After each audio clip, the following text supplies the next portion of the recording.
예수님은 아버지 요셉의 족보가 아니라 어머니 마리아의 족보라고 봐도 되나요? 이런 것도 중요한 문제예요. 그러네요, 네. 진짜. 마리아의 족보라.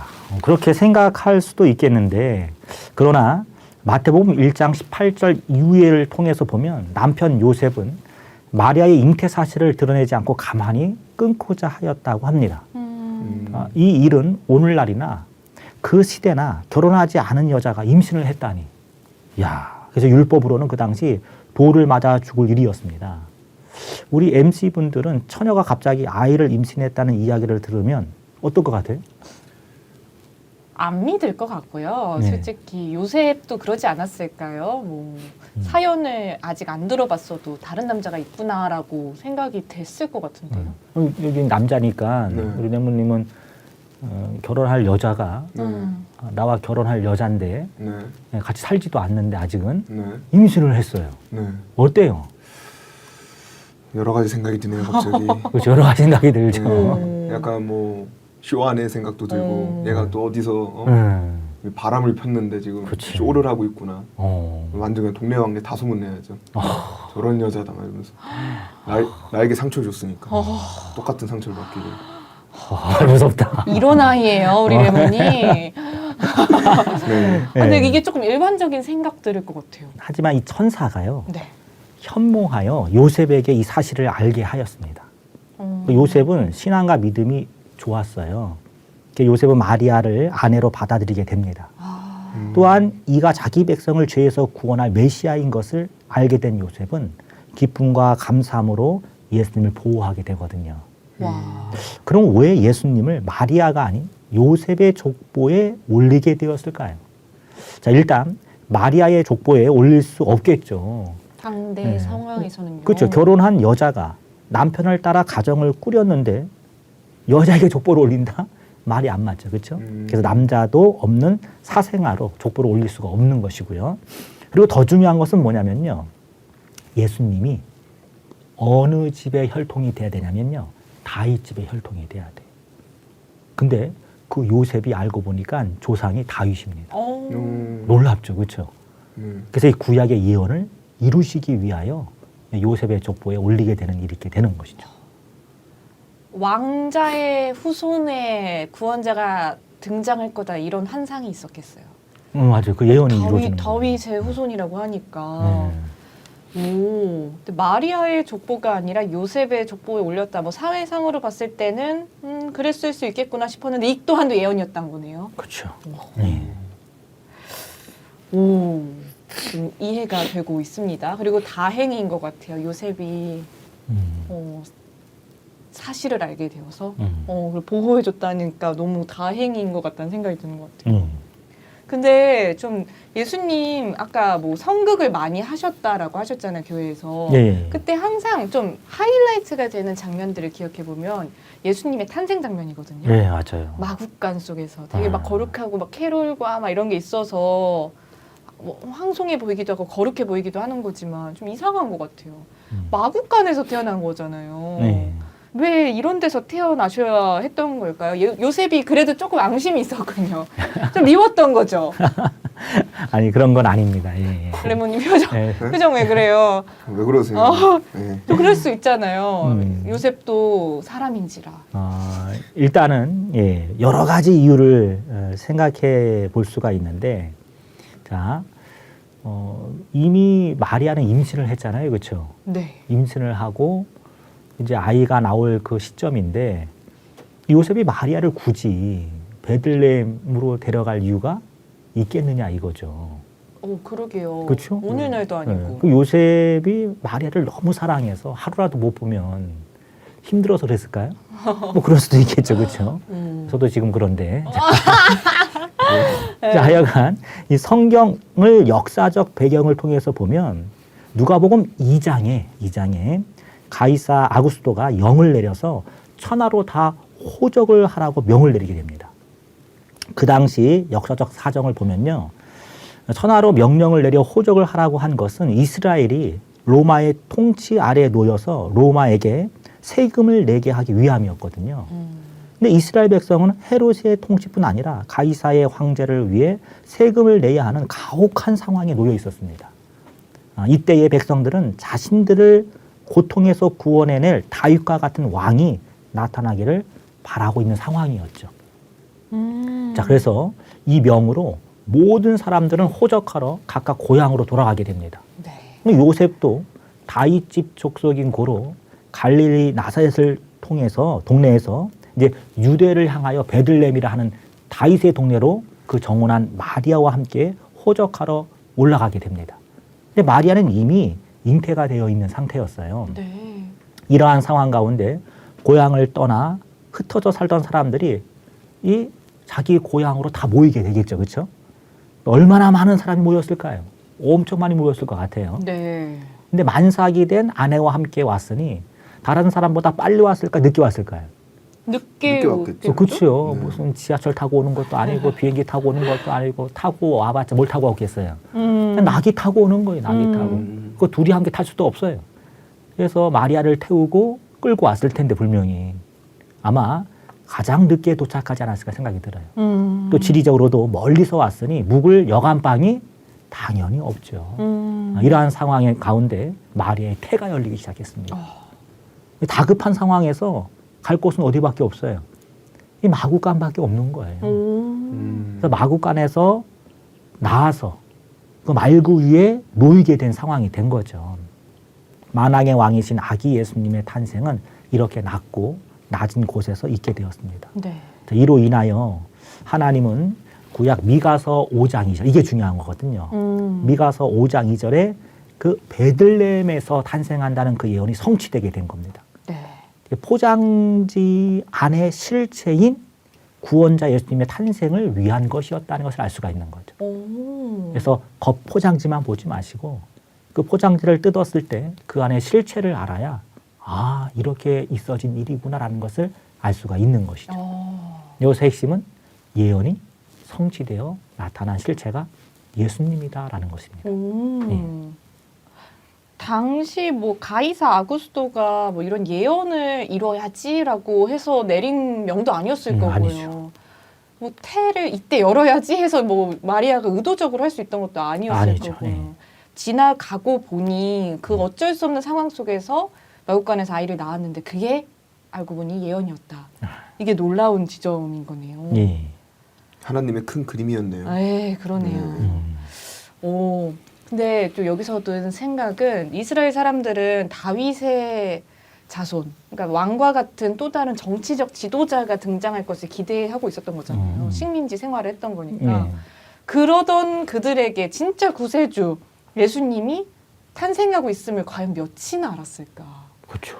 오, 얘 진짜 놀라운 일이 내 옆에서 일어나고 있는데 관심이 없으면 모르겠네요. 당연히 모르죠. 일어났다 해도 왕이야? 왕이 아니야? 이러면은 뭐 관심이 없는 거잖아요. 네. 성경에 이런 말이 있어요. 네, 일이 이루어지기 전에 너희에게 미리 말한 것은 일이 이룰 때 너희로 믿게 하려 함이다. 무슨 말이냐면은 하나님은 자기 하실 일을 미리 말씀하신다는 거예요. 예언이라 그래, 그걸요. 그리고 그 예언이 이루어진 것을 성취라 그럽니다. 그래서 예언에 대한 지식이 없으면 예언이 이루어진 게 눈앞에 있어도 알아보질 못해요. 그래서 신앙하는 신앙인들은 모두가 성경에 대한, 약속에 대한, 예언에 대한 지식이 꼭 있어야 됩니다. 갑자기 궁금해지는데 그 이때 사람들은 이 예언을 몰랐나요? 알고 있었어요. 뒤에 내용이 나오지만은 말하면 네. 그 내용을 한번 생각을 해볼 부분이죠. 예언을 알고 있었습니다. 근데 그 예언이 이루어진 실상을 믿지 않았던 거예요. 구세주가 나타날 건 알았으나 왕으로 기대를 했다든지 그렇죠. 원하는 형상을 따로 만들어내고 있다든지 그래서 말씀하신 것처럼 예언에 대한 지식이 잘못되어 있으면 그렇죠. 그 예언대로 온 것과 내가 잘못 알고 있는 것이 다르니까 믿지 못하는 경우도 있는 거죠. 네. 강사님 그러면 이 예수님의 탄생에서 빼놓을 수 없는 존재들이 또 있잖아요. 있죠. 그 성극에서 항상 또 중요 배역입니다. 네. 동방박사, 동방박사들이 있는데 네. 이 사람들의 정체가 도대체 무엇인가요? 어떻게 알고 찾아가게 된 건지 더 그래서 뭔가 판타지 같이 만들어주거든요, 이 스토리를. 네. 저도 이제 그 주일학교 다녔던 기억이 나는데 그때 이 선극할 때 이 동방박사를 너무 하고 싶었어요. 왜냐면 박사잖아요. 네. 박사니까 똑똑한 사람들 이렇게 생각을 했거든요. 근데 이제 동방박사라 이렇게 했는데 이스라엘 동쪽 지역에 사는 자들로 볼 수 있겠죠. 동방 쪽의 박사니까, 그렇죠? 그래서 페르시아 쪽이라고 이야기하기도 하는데 확실한 것이 성경에 기록이 없어요. 그래서 이들이 어느 지역에서 정확히 왔는지는 모릅니다. 하지만 성경을 통해서 기록된 것을 보면 마태복음 2장 1, 2절 말씀에 동방으로부터 박사들이 예루살렘에 이르러 유대인의 왕으로 나신 이가 어디 계시뇨? 우리가 동방에서 그의 별을 보고 그에게 경배하러 왔노라라고 말했습니다. 그리고 동방 박사들하고 이 성경 나나주에 보면요, 점성자들이라고 기록되어 있어요. 오늘날로 말하면 천문학자라고 볼 수가 있겠죠. 그래서 별을 통해 미래를 보는 자라고 하겠습니다. 유대 땅으로 인도하는 별을 통해 이 별이 유대인의 왕을 의미하고 있음을 알게 되었고 이를 따라오게 된 것이죠. 네. 우리나라에서도요, 예, 선조들이 큰 별이 나타나면 인재가 나타나겠구나 하면서 징조로 본 그런 사건도 있었습니다. 자, 혹시 두 분은 왕이 태어났다는 징조를 보고 경배하러 갔는데 고급스럽고 보기만 해도 위험이 느껴지는 왕궁이 아니라 어디 볼 것도 없는 시골 동네에 사람이 살고 있는 집도 아닌 마구간 말구유, 그 먹이통에 아기가 있는 것을 보고 그 아기가 왕입니다 하면 여러분 어떤 반응이 될 것 같아요? 네, 잘못 읽었나? 이런 생각이 먼저 될 것 같아요. 아, 네, 뭔가 잘못 신호를 캐치했구나. 이건 뭔가 잘못됐는데? 라는 생각이 먼저 들지 않을까요? 저는 더 좋았을 것 같아요. 왜요? 뭔가 진짜 이 밑바닥에서부터 이 왕이 올라오겠구나. 드라마 약간 같다. 드라마를 생각하면서 와. 이거 과연 어떻게 오. 저런 사람이 할까 그런 생각할 것 같은데. 어떨 것 같아요? 저는 사실 믿기 쉽지 않았을 것 같아요. 정말 이 동방 박사들은 예수님 믿었을까요? 아. 근데 동방 박사들은요 100% 믿었을 거라고 봅니다. 왜 그러냐면요, 이들이 보배합을 열었어요.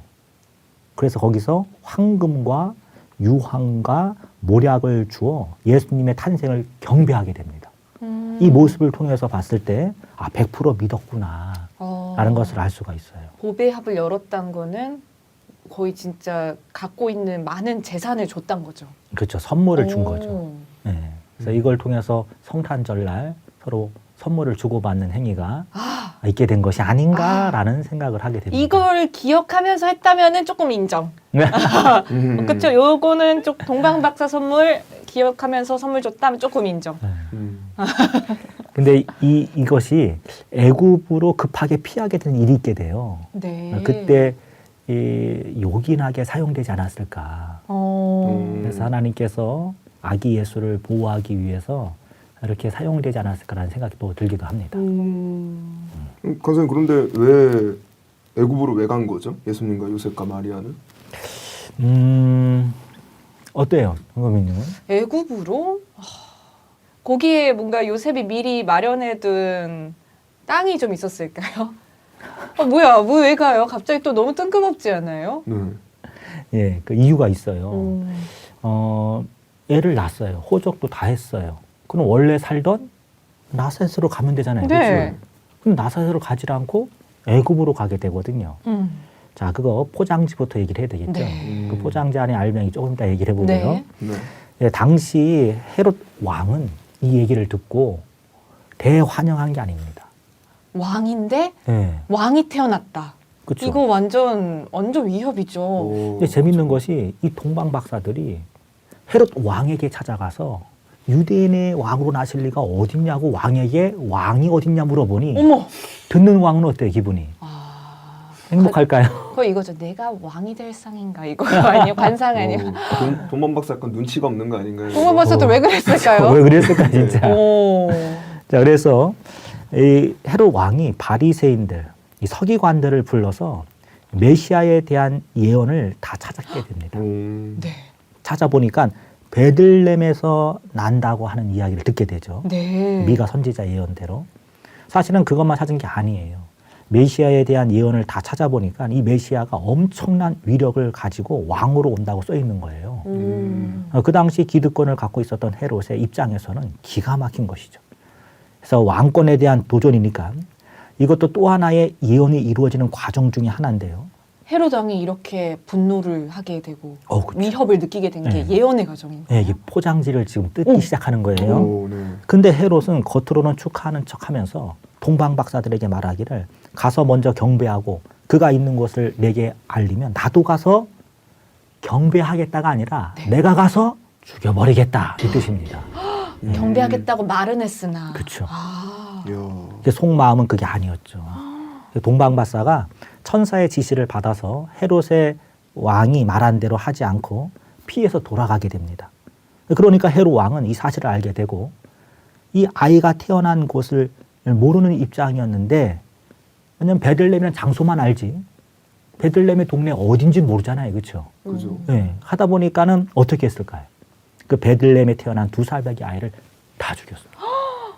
와. 끔찍한 일이 벌어진 거예요. 음. 근데 이 사건은 구약 예레미야 31장 15절에 예언이 돼 있어요. 라마에서 슬퍼하며 통곡하는 소리가 들리니 라헬이 자식이 없으므로 이로받기를 거절하였다는 역사적 사건의 예언이 그 예언이 이루어진 거예요. 라마라는 곳은 어떤 한 지역을 말하는 것이고요. 네. 갈릴리의 윗동네거든요. 거기서 라헬이 이 자식이 없어 울게 됐던 구약 역사적 사건이 있습니다. 라헬은 야곱의 부인이죠. 야곱. 몇 번째 부인일까요? 야곱의 부인. 야곱은 부인이 둘이 있었던 걸로 그렇죠. 기억해요. 예. 라헬과 지금 언니였던 말하는 예. 레아. 레아. 아. 네. 그 레아를 원래 얻기 위해서 일한 게 아니라 네. 그 삼촌 라반의 집에서 7년간 봉사를 한 이유는 그 두 번째 여자인 라헬. 라헬을 얻기 위해서 너무 이뻤거든요. 찐사랑은 라헬이었군요. 네. 음. 하여튼 이쁘면 다 이래요. 아. 너무 이뻐갖고 우리 장금이처럼 너무 이뻐갖고 첫눈에 반한 거예요. 아. 그래서 7년간 봉사를 했거든요. 네. 근데 자고 일어났더니만 혼인하고 자고 일어났더니 옆에 라헬이 아니라 레아가 누워 있는 거예요. 혼인 빙자 사기를 하고. 이거 이런 아무리 아버지 급했어도 네. 아. 그래서 그 나라에 그런 풍습이 있대요. 동생이 형보다 먼저 갈 수가 없다는 아. 거. 그럼 미리 알려주던지. 아. 근데 그래서 진짜 속인 거네. 또 7년 또 봉사해요. 음. 그래서 겨우 얻은 게 누구냐? 사랑하는 라헬을 얻어. 라헬하고 결혼하려고 14년을 일했어요. 예, 그런 남자를 만나셔야 돼요. 아. 예, 그런데 문제는 쉽진 뭐냐면요. 않겠어요. 네. 쉽지 않답니다. 근데 문제는 뭐냐면 라헬이 아이를 못 낳는 거예요. 오. 그 아이를 가지고 싶은데 아이를 낳을 수가 없는 거예요. 그래서 날마다 하나님께 기도하며 울었던 일이 있었습니다. 레아는 아이를 좀 낳았어요. 낳았죠. 아, 네. 속상해. 그래서 나중에 라헬을 통해서 또 자식이 나옵니다. 그게 바로 요셉이라는 아이. 네, 또 이- 베냐민도 나오게 네. 되고요. 그 애굽의 총리가 되는. 네, 그렇죠. 이 요셉의 이야기는 또 좋은 콘텐츠가 하나 있죠. 아, 아. 네. 그거 저희가- 들으시면 됩니다. 얘기해 주세요. 바이블 리뷰어 또 우리 바이블 요셉 리뷰 편이 요셉 편을 어. 들으시면 아, 그래요? 다도 잘 아실 수 있을 겁니다. 자, 근데 중요한 것은 뭐냐면 그 지나간 역사가 음. 예레미야 천자를 통하여 베들레헴에 있어질 일을 예언해 놓았다는 거. 이게 어떻게 예언하고 연결이 되는 거예요? 신기하죠, 그렇죠? 네. 그래서 포장지를 뜯고 보니까 그 라헬이 자식이 없어 통곡했다는 네. 그 역사적 사건을 빙자 비유하여 베들레헴의 헤롯이 그 자녀를 다 죽임으로 거기 안에 있는 라헬과 같은 사람들이 자식이 없어 울게 되었다는 것이 성취되었다는 거죠. 예, 참 이렇게 하나님은 예수님에 대한 탄생을 이 모양 저 모양으로 감춰두셨다는 것을 알 수가 있습니다. 그러면은 통곡했다는 말이 조금 더 와닿는 것 같아요. 예. 사실 뭐 라헬이 그냥 아이 못 얻고 이 정도로 통곡했다라는 게 큰 감흥은 없을 수 있었는데 예수님 탄생하시고 예언이 이루어지고 보니 그 지역에서는 정말 통곡을 했을 거 아니에요. 그렇죠. 와, 자, 이런 그리고 것까지 예언이. 예, 그리고 요셉은 꿈에 천사가 나타나서 미리 도망갈 걸 알려줘서 피하게 되는데요. 그래서 그래서 애굽으로 오. 가라고 지시를 하게 돼요. 베들레헴이 있지 않았군요. 그렇죠. 와. 그래서 애굽으로 가라고 지시했고 그것 또한 선지자의 글을 이루기 위한 내용이었습니다. 호세아 선자를 통해서 이스라엘 내가 어렸을 때 애굽에서 불렀다라는 말이 나와요. 네. 그러면은 애굽에서 불렀다면 어디로 가 있어야 돼요? 애굽에 가 있어야 돼요. 네. 그래서 이러한 상황과 정황과 환경을 만들어서 결론은 애굽으로 갈 수밖에 없는 상황이 되었던 거죠. 자, 그래서 여기서 중요한 것은 헤롯의 반응이 중요한 것이 아니라 헤롯의 반응으로 있어지는 하나님의 예언이 성취되어 간다는 것이 더 중요한 것입니다. 사람들 눈에는 있어지는 사건으로만 보이지만 그 사건 안에 하나님의 약속이 성취되는 것이 깨달아져야 된다는 거죠. 그래서 포장지 속에 물체를 아는 것이 정말 아는 거죠. 네, 성탄절이라 해서 포장지 들고 즐거워할 게 아니라 네. 포장지 안에 그 참뜻을 깨닫고 이 크리스마스 성탄절을 보내는 것이 정말 의미가 있지 않을까요? 오, 트리 밑에 선물 있다고 포장지만 보고 기뻐하는 바보는 없잖아요. 그렇죠. 뜯어봐야죠. 그걸 내 거로 만들어야 되는 거잖아요. 네. 와, 엄청난 예언이 숨겨져 있네요. 예수님 사실 아직 뭐 응애 한 번 안 했을 것 같은. 이 기간 동안도 예언이 이루어지고 있는 거잖아요. 네. 와, 레몬님 이 스토리 어떻게 생각하세요? 크리스마스 들으면 들을수록 크리스마스가 기쁜 날이 아닌 것 같은데. 네. 엄청 그러네요. 네. 오. 그래서 우리는 예언대로 태어난 게 아니잖아요, 그렇죠? 여기 있는 우리 레몬님이나 네. 장금이님이나 예언돼서 나타난 건 아니죠. 아니잖아요. 저희는 그냥 태어났죠. 네. 자, 근데 예수님은 예언되어서 나타나신 분이죠. 그래서 그 예수님을 약속의 목자라고 부르는 겁니다. 네, 왜냐? 약속대로 오셔서 하나님의 약속을 이루시는 분이거든요. 아니, 그 약속이 얼마나 대단하면 태어나기 전부터 이루면서 그 약속을 네. 엄청난 많은 사연과 그 예언이 이루어지는 과정 속에서 구주가 이 땅에 온 하나의 사건이 시작이 되고 있는 엄청난 거대 서사를 보고 있는 느낌이 드네요. 사실 이 예수님이 이 땅에 태어나셨다 하는 게 나랑은 무슨 상관이지? 라고 의문을 품어본 사람조차 많지 않을 거란 생각이 들어요. 주변에서 크리스마스를 기념하는 사람들은 많죠. 그리고 크리스마스를 당연히 알고 있고 예수님이 있다라는 건 알고 있어요. 근데 강사님께서 생각하실 때는 이 예수님의 탄생이 어떤 시사점을 저에게 던질까요? 예, 정말 이제 얼마 전에도 이렇게 거리를 다녀보니까 백화점에도 트리가 있고 네. 루돌프 뭐 이렇게 다 산타크로스 이렇게 있고 또 이렇게 지나다 보면은 웬만한 이렇게 그 청년들이 모이는 곳은 다 트리가 있더라고요. 이쁘게. 또 카페에도 다 있고. 네. 근데 예수님의 탄생의 의미를 여러 가지 의미가 있겠지만 네. 성경을 통해서 보면요. 요한복음 5장에 예수님이 안식일에 병을 고치는 일로 논쟁이 있게 됩니다. 근데 요한복음 5장 17절에 보면 예수님이 이렇게 말씀하셔요. 하나님이 일하시니 나도 일한다. 2000년 전 예수님은 일하러 오셨다고 볼 수 있습니다. 그럼 무슨 일을 하러 오신 걸까요? 일을 하러 오셨다. 네. 예수님이 목수 일을 하려고 오시진 않았을 것 같아요. 그렇죠. 네. 예. 병자를 고치시는 일을 하러 오셨나? 그것도 하나의 일이에요. 맞아요. 근데 정확히 말한다면 하나님께서 예언하신 일을 이루기 위해서 오신 겁니다. 자, 예수님은 아담의 죄로 인해 떠나가신 하나님을 다시 이 땅에 오시기 하기 위해서 일을 하신 거거든요. 네. 예레미야 31장의 예언대로 새일 창조를 시작하기 위해 성령으로 잉태되어 오셨고요. 또 하나님의 씨를 뿌리셨고 예수님의 피로 새 언약을 하셨습니다. 그리고 십자가를 지시고 구약의 예언을 다 이루었죠. 우리 예수님이 십자가 지시면서 이렇게 돌아가시는 장면을 영화에서 많이 봤을 거예요. 네. 그래서 이제 다 이루었다는 말이 나와요. 그렇죠? 네. 이게 마지막으로 한 말이거든요. 근데 이 요한복음 19장 30절 말씀이 그 말씀이에요. 근데 28절 말씀이 더 중요하거든요. 어떤 내용인지 아십니까? 다 이루었다 하시기 전에요. 네. 뭐라 말씀하셨냐면요. 네. 이미 일이 다 이룬 줄 아시고 성경으로 응하게 하려 하사. 이 나와요. 여기서 말하는 성경은 구약일까요? 신약일까요? 당시에는 구약이었죠. 그렇죠, 맞아요. 그래서 예수님은 2000년 전 오셔서 네. 구약에 당신에 대하여 기록되어 있는 모든 예언을 다 이루셨다는 게 이게 중요한 거예요. 그럼 예수님 뭐하러 오셨느냐? 예언을 이루러 오신 거예요. 탄생부터 시작해서 모든 사역, 또 있어지는 일들, 더 나아가서 죽음과 부활까지 다 구약 성경에 약속이 다 되어 있다는 거였죠. 네. 자, 그래서 예수님께서 십자가상에서 다 이루었다고 말씀하신 것은 결국 구약의 메시아에 대한 예언을 이루신 것이고 이게 하나님의 사랑하는 사람들을 위한 가장 중요한 계획이었습니다. 자, 그럼 여기서 예수님의 죽음으로 끝이 아니라 바로 예수님이 피로 맺은 새 언약이 있습니다.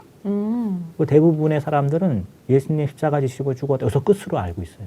그렇죠. 그게 아니라 예수님의 유월절 밤에 예수님 피로 맺은 새 언약이라는 게 있는데 이 새 언약이 성취되는 때인 오늘날 예수님이 다시 오셔서 새 언약대로 뿌린 씨에 익은 열매를 추수하고요. 네.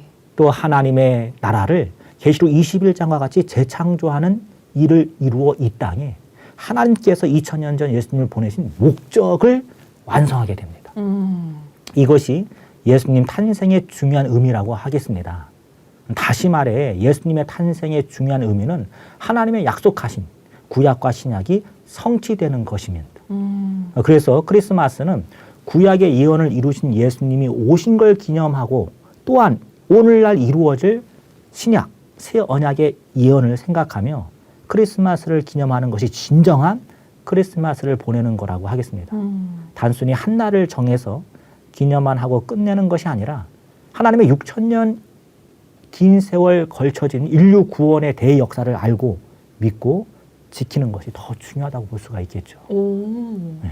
예언을 이루셨는데, 그러니까 약속을 다 이루셨는데 또 새 약속이 있다는 거잖아요. 그렇죠. 그건 어디 적혀 있어요? 그것은 신약 마태복음부터 네. 계시록까지의 내용인데 그 신약을 종합해 놓은 것이 이 계시록 안에 담겨져 있습니다. 요한 계시록 성경의 그럼요. 마지막 예. 제죠. 예. 거기서 예수님이 다시 오실 것이 약속돼 있고 그러면 그 약속도 예수님 때와 같이 오늘날 네. 이루어질 것이고 이루어질 때에 알아보는 자도 있고 네. 알아보지 못하는 자도 있을 겁니다.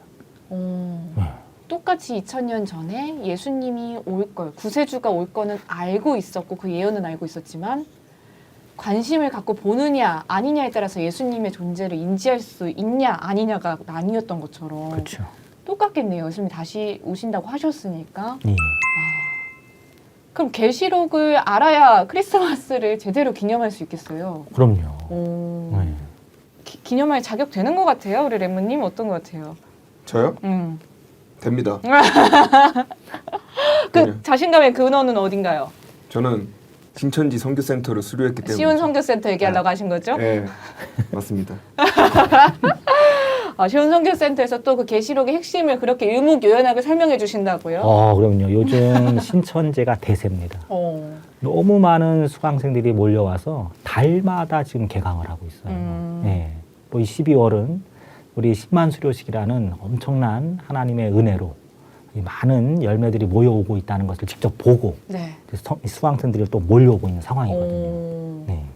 10만 명은 이제 기본인 상황인 신천지 예수교회 비결이 계시록, 예언이 이루어진 걸 증거해 주는 것이었네요. 그렇죠. 어느 교단이나 교파에서도 할 수 없는 일을 신천지가 지금 하고 있는 겁니다. 알겠습니다. 관심 있으신 분들은 문을 꼭 두드려 주시면 좋겠습니다. 네. 헤롯 왕이 네. 아이를 다 죽였다고 하는데 그렇죠. 제가 또 이거 최근에 이랑 비슷한 이야기를 들었거든요. 이 모세 때도 이런 일이 있지 않았나요? 맞아요. 맞아요. 모세 때도. 그것도 예언인가요? 모세 때에 있었던 사건을 먼저 얘기해 보자면 네. 모세는 그 이스라엘 자손, 쉽게 말하면 야곱의 자손들이 애굽에 들어가 살게 돼요. 근데 그 모든 것이 아브라함과 맺은 약속이 이루어지는 거거든요. 그래서 애굽에 들어가 살게 되는데 생육 번성하여 그 수가 중다해졌습니다. 그러니까는 그 당시 바로 왕의 입장에서는 너무나 경계 대상이 된 거죠. 그래서 남자아이를 다 죽이라고 명을 내립니다. 그래서 표면적으로는 남자아이를 다 죽이는 일이 있었어요. 그 당시에. 근데 그 당시가 어떤 시대였냐면 아브라함과 맺은 약속대로 하나님께서 이스라엘 백성들을 애굽에서 건져내는 역사가 시작되는 시점이거든요. 그럼 건져내야 될 한 구원자가 있어야 되는 거잖아요. 그게 바로 모세입니다. 모세. 그래서 그 모세가 태어나는 그 시기에 표면적으로는 아이를 다 죽이는 일이었지만 이면적으로는 사단이 하나님의 역사를 회방하는 일이 되는 거죠. 그래서 시대마다 예언이 성취될 때에는 하나님께서 보내시는 구원자를 이 사단이 알고 해하려고 하는 역사가 있었다는 것을 알 수가 있습니다. 그래서 모세 때도 그러한 것과 같이 예수님 때도 그러한 일이 있었고 오늘날도 이와 같은 일이 있겠죠. 그렇죠? 그래서 하나님의 이 역사가 있을 때에는 사단이 항상 역사한다는 거 알 수가 있습니다. 진짜 위협적인가 봐요. 사단이 볼 때 이 예. 목자가 등장한다라는 그렇죠. 거. 구세주가 등장한다라는 거. 네, 특히 계시록 시대에는 더 위협적이에요. 왜냐하면 사단의 실체가 다 드러나서 끝이 납니다. 이제 사단이 끝나는 때가 와요. 네, 그건 계시록을 배워보면 너무나 재밌습니다. 네, 하나님의 승리로 끝이 납니다. 오, 스포가 나왔는데 2000년 전 거는 어떻게 보면 예고편일 그렇죠. 수도 있겠네요. 네. 그래서 2000년 전에는 구원의 시작이라 본다면 오늘날 주 재림의 때 마지막 때는 구원의 완성으로 보면 됩니다. 이 구원의 완성 스토리를 알고 크리스마스를 맞이하면 이 의미가 좀 다르죠. 남다르겠습니다. 너무 한편의 영화 스토리를 들은 것 같은 네. 그런 시간이었던 것 같은데요. 크리스마스가 우리에게 왜 중요한지 이것에 대해 알아보는 시간을 가져봤어요. 레몬님 좀 네. 알게 되셨어요? 확실하게 알게 되었습니다. 네. 크리스마스에 뭐 하실 거예요 이번 주? 성경을 읽겠습니다. 와, 크리스마스의 기적이네요. 네, 계시록을 읽겠어요 거의. 강사님은 좀 어떠셨어요? 근데 스토리를 함께 쫙 훑어봤는데. 예, 다시 한번 아는 내용이었지만 다시 한번 이렇게 훑어보니까 성탄절도 다가오고 예수님이 2000년 전 우리를 위해서 오신 것만이 다가 아니라 그리고 오늘날도 예수님께서 우리를 위해서 일하고 계시구나라는 것을 다시 한번 알게 되었습니다. 네. 예. 그래서 죄송하면서 감사함이 함께 느껴지는 이 크리스마스가 될 것 같다는 생각이 드는데요. 뭐 청년 시절에는 뭐 새벽송도 막 부르시고 연극도 하시고 하신다고 했는데 그럼 이 감사함과 죄송함을 담아서 올해는 뭐 특별한 거 안 하실? 올해 성탄절이 주일이더라고요. 네, 딱 주일과 겹쳐져서 네. 신령과 진정의 예배를 올려드리고 또 전 제 딸이 있으니까 네. 제 딸하고 또 오붓한 또 시간을 가족과 함께 보내야 되지 않을까 생각합니다. 그렇군요. 아니 또 우리 청취자분들에게 뭐 선물 없어요, 강사님? 노래 좀 하나 해주셔야 되는 거 아니에요? 갑자기 노래를 뭐 선물 없어요, 우리 선물을 청취자분들한테? 노래 잘 못 부릅니다. 새벽송도 올라주셨는데 하늘팝송 뭐 없나요? 뭘 불러야 되죠? 제가 갑자기 강사님을 당혹시키고 있습니다. 네. 산타클로스 옷 이런 거 안 입으셨어요, 강사님은? 저도 입었었어요. 네, 저희 집사람이 그 어린이집을 예전에 했었어요. 어린이집에서는 이 성탄절날 행사로 네. 산타 할아버지를 초청하거든요. 그때 제가 몇 번 갔었어요. 근데 대부분 다 울어요. 진짜요? 네. 무서워서요? 무서워서. 근데 선물을 꺼내면 다가옵니다. 이렇게 사람들이 선물이 약한데. 네. 진짜 선물은 성경 안에 있었네요. 그럼요. 그 산타 복장하고 설교해 주신 분은 없었나요? 한 번도 본 적은 없었어요. 네. 근데 산타 복장을 하고 찬양 인도하는 건 봤었어요. 네. 저는 예전에 그 성당을 몇 번 가봤었는데 신부님들도 이렇게 산타 복장하고 오시고 그렇구나. 루돌프 복장하시는 분들도 있었고 이렇게 우리가 좀 페스티벌 같은 느낌에서 크리스마스 즐기다가 오늘 뜻을 알고 보니까 그런 게 중요한 게 아니다. 오늘 뜻을 알고 보니까 산타가 아니라 사단 같은데. 사단이 자꾸 사탄 만들어가지고 그죠? 산타를 그러네요, 진짜. 그러네요. 진정한 의미를 알지 못하도록 포장스러운 격겁수를 그냥. 산타가 중요한 게 아니다. 네. 아, 산타에 속지 말자. 네. 아, 그렇다고 우리 어린이 여러분들 산타 할아버지가 산타는 없습니다. 두둥. 산타는 아버지입니다. 네.